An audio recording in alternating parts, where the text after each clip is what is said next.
Greetings, magical mages and spiritual sages. Welcome to Age of the Mage podcast, and this is episode 54. We are almost through discussing the first time around, at least, the 9 magical archetypes, and we've been taking them one at a time. The 9 are the warrior, the healer, the guardian, the sage, the commander, the oracle, the keeper, the builder, and the weaver. Today we're going to be talking about the builders. And you might ask, why are we doing this? I know with so many things going on in the world, we certainly we don't want to be wasting a moment of time if we are going to help contribute in a magical or spiritual sense to maintaining our freedoms in the world and to utilizing our gifts and our talents in such a way that we can help. We can emerge onto the timeline that does indeed support free will and the freedoms that humans have had in place. It continues to encourage those. And this type of energy we are wanting to sustain and uphold as magical practitioners and spiritually connected people. So yes, we have to take some steps towards how we're going to be doing this so that when we turn our attention to that, it can be done effectively. And this is where the ideas of the magical archetypes, the soul lines, the spiritual overlays, your elemental makeup, these kinds of things play a role because they are going to become parts of your magical persona. They're going to give you glimpses into your true strengths, some of your weaknesses, how those can be offset, what you can do that comes most easily, most naturally to you. And this knowledge about yourself is invaluable, number one. Number two, understanding ourselves and the types of different roles that magicians can actually take and actually play with and actually utilize in team settings or small group settings or partnership settings.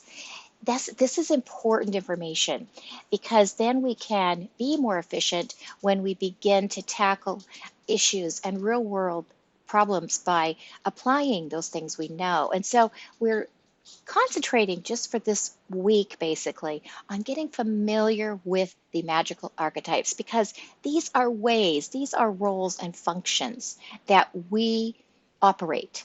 They reflect our natural inclinations and our preferences to how we like to work, maybe what comes most easily to us, where our strengths are. So we're zeroing in on this in preparation of becoming more efficient and more powerful. And that's why we are taking the time to go through these. And I appreciate you being with me. I appreciate you listening.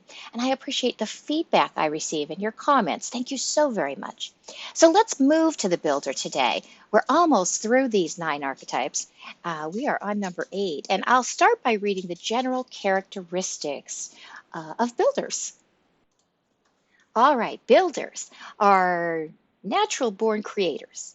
They love to design, build, construct, engineer, tinker, invent, and oversee projects. In the realms of magic, these creators, their creations might include things like etheric grids, energy frameworks, 3D magical tools, sigils, etheric portals, ritual clothing, altars, medicine bags, and the list goes on and on. Magical builders might use their abilities to design and construct things in etheric and astral realms. Others who have strong artisan tendencies enjoy making things in the 3D realm. These can include everything from an original set of tarot cards to large-scale pyramidal structures and even stargates. In every case, the builder draws on his natural instincts and magical skills to build and infuse creations with focused intentions. Some magical builders prefer to focus on large projects and oversee the operations, while others prefer working on small, personal projects. Some want to use their skills exclusively in etheric planes, and others prefer to work on magical projects in this dimension. And others are comfortable working in both realms, using their creativity to bridge dimensions. No matter what is created, it will be filled with the magical energy and spiritual elements chosen and injected by the builder. These talented souls can create items for others according to specific needs, and we often see their crafts on display in metaphysical bookshops or even available online. In some cases, an advanced builder will be able to design and help create cosmic grid systems and other planetary constructs. These complex structures often require assistance to put into place. And in these situations, we find builders who are gifted at directing others and overseeing projects, ensuring that these large-scale creations will operate correctly. Builders often have strong visualization abilities and are able to manifest their desires in the physical realm. So, that brief overview, I am sure you're basically relating to what a builder is. It's someone that is creating something, and it's a little different. I would say the builders tend to work with things that, at least in their mind's eye, feel more tangible. Just in the as in the 3D world, they actually take an interest in creating things you can pick up, things you can hold, buildings you can go into, systems that can be utilized, even through the internet, things like that. So very integrated with human activity, I would say. And also, they tend to be just kind of naturally gifted with their visualizations because they are pretty good at manifesting, and this links up with visualization. And so this is one of these archetypes that we might find words like practical, we might find diligent, have perseverance. These are kind of earthy people sometimes, now not all the time, but these are just a few little generalities that we might find present in this type of archetype. So, as you know, I have been dividing each of the main archetypes into three subdivisions, just to point out the different ways that even one archetype can show up. Because we might think, oh yes, I've got it. I understand what the builder is now. I've got it. I've understand it, and I'll recognize it. But we might be surprised to find out the different kinds of slants and focus areas within the builder archetype. And so the three things that I've outlined for each of these in a kind of a subcategory way for each of the larger archetype categories just is mainly done in order to point out how very different we can work and still be within one basic category or one archetype. And as I have mentioned in each of the podcasts, this is certainly not intended to have anybody feeling boxed in or limited in any way. We all resonate very strongly, most likely, with 1 to 4 of these. And if we want to develop skills in all of them, the sky's the limit. I encourage anybody to follow their heart and follow where their intuition leads them. But most often we do find ourselves gravitating to a couple or maybe 3, 4 ways that we generally find ourselves operating. We seem to have these types of preferences, and even in our 3D world, in our life, we return over and over again to certain things that may become a little easier for us or we just have more affinity with. So the archetypes are just a similar type of thing. Let's start with the first subcategory, which I've called the designer. And let's read through that a little bit. The designer is a magical builder who intuitively understands the big picture. These creators are naturally blessed with innovative ideas and invite inspiration from higher dimensions. Whether they're designing a new magical training program, a meditation ritual, or a new website, they focus on the outcomes and the far-reaching effects of the things they create. Magical designers give a great deal of thought to the overall effects of their constructs as they work on their projects. They imbue each part of the project with their intentions and take special care to make sure each part enhances and is in sync with every other part. The concepts of harmony, synergy, and balance are very important to these builders. And for these reasons, these talented builders are equipped to design and develop large, complex projects if they choose to do so.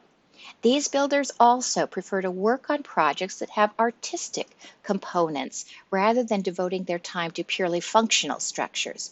The aesthetics of beauty and symmetry are highly valued by these creative artisans. And examples of magical icons, I have a paintbrush, and then I have crystals that are laid out in a grid diagram. So every one of these, I kind of give a couple examples for an icon. And all I'm doing there is reminding us that if we choose an icon or something we like that reminds us of our role and reminds us what we're doing and what our intentions are, sometimes that can help ground us in the 3D world to continue practicing our skills. And it can also get into our mind's eye in such a way that when we move into etheric realms or astral realms to do that kind of magical work, we can literally take an etheric version of that icon with us. So the icon itself can bridge the worlds. It can make us aware in other dimensions. It can remind us of our earthly dimension and our role. And we can also imbue those icons with magical programming or spiritual intent. And so we might design something that we want to take along for protection, for example, and we can charge that and imbue that with protective qualities in rituals in the 3D world, and then in our mind's eye take that with us into etheric realms and watch as that energy that we've charged it with is actually able to serve its purpose. So that's what the icons are about. The other thing I want to mention about these builders is you might be asking, well, what's the difference between, me building my own house and me being a magical builder? Well, there is a little bit of difference here in that, quite a bit actually. You can build things, create things, paint things, and of course these can all come from inspiration. And most likely they do, of course. But in addition to letting inspiration flow through us and kind of channeling ideas from other dimensions, maybe not even aware that we are doing that, the builder goes that extra step, the magical builder. Using magic, they will put intentions into their creations. So if they are developing, let's say they're going to make candles. One day they're just going to make beautiful candles. They can actually infuse those candles with magical energies to enhance the effect of the candle. They may use herbs, they may put things inside the candles, but in addition to that, they can use their knowledge and their skills of how to inject their magical intentions into objects. So that's a small object, but it can be done for large objects too. No matter what the builder is doing, the magical builder will take that extra step to work with magical principles during the construction of the project and will inject those intentions into the project. We'll program things as he makes them, all kinds of ways to do this that are fulfilling that extra part of our world that we call magic and mystery. The magical archetypes make sure that they fill that space up with their magic and with their spirit. Let's move on to the second subcategory in the builder's archetype, and I've called those the inventors. Inventors are special kinds of builders that spend their most productive hours in protective privacy. These builders prefer to work alone as they receive inspiration and experiment with new technologies. Once they receive the idea for a new construct, they turn their intuition and etheric sensitivities to expand on the initial vision. Once again, like the other magical builders, some prefer to work with constructs that they can create in the 3D realm, and others spend most of their time working on etheric builds. Inventors are here to create new technologies, tools, systems, and a myriad of imbued items.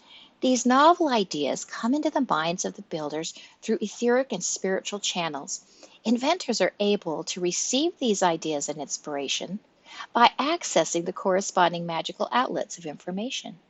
Once the inventors have created their prototypes, they become more social and are eager to share their creations with other magical practitioners so that they can be tested, produced, and used by others. And examples of magical icons here might be something like a toolkit or a colorful image of a laboratory or a workshop. Things that would remind the inventor that he's kind of a tinkerer and that he enjoys working in privacy and figuring things out and designing something new that's most likely inspired. So I think that's pretty self-explanatory. And we'll move on to the third and final subcategory for the builders. I have called this area, the engineers. These people, the engineers. Engineers are magical builders who have an uncanny sense for how things need to be put together. These talented builders are usually excellent when it comes to solving puzzles or working on several layers at once. Moving parts, complex patterns, unanswered questions, none of these hindrances seem to faze the gifted engineer. These creators love a challenge, and thanks to their patience and their diligence, they are excellent at solving complex problems by taking things one step at a time. Magical engineers are able to envision the end results they want to achieve. They blend their intuitive skills with their sharp intelligence in order to reach their goals.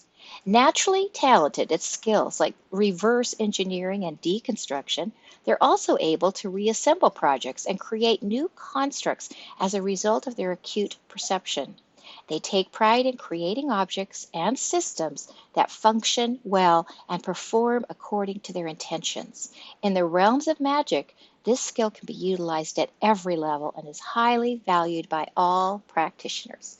And examples of magical icons I have for this group might be something like a little set of moving gears, or even a puzzle piece. You know, a piece of a puzzle, it could have a sigil on it, but these things might remind the engineer that he works so well with the moving parts and with how the world works and machinery and technologies and these kinds of things, and also solving the puzzles, finding the element that's not working so that it can be fixed, things can run smoothly. An engineer might put his magic into something he's creating by simply making it work better, like just surrounding the field of the item he's working on and just smoothing it out so that the gears run smoothly with less friction, these kinds of things. This is what this talented magical engineer is capable of doing. And so we might even take these people for granted. They might have natural talents and be all over the world. They might be your appliance repairman. So we never know where these magical people really are. But we just know that, hey, when I go to him, my fridge is working. When I go to this other guy, it conks out on me in a matter of days. So there are differences between people, and some are definitely just more in touch with etheric realms. And of course, in our for our use, and when we talk about the archetypes, we're talking about people willing to consciously be aware of this and consciously use these skills and powers they have. So that is an overview of the builder today. And thank you for joining me. We just have one more left. We'll be going over the weaver very soon, and I hope you will enjoy that. And I will close for now. And thank you so very much for being here once again. And I hope you do have a wonderful day wherever you may be and whatever you may be doing. I'm hoping magic finds its way into your day or evening. And we'll be back soon, and I will say goodbye for now.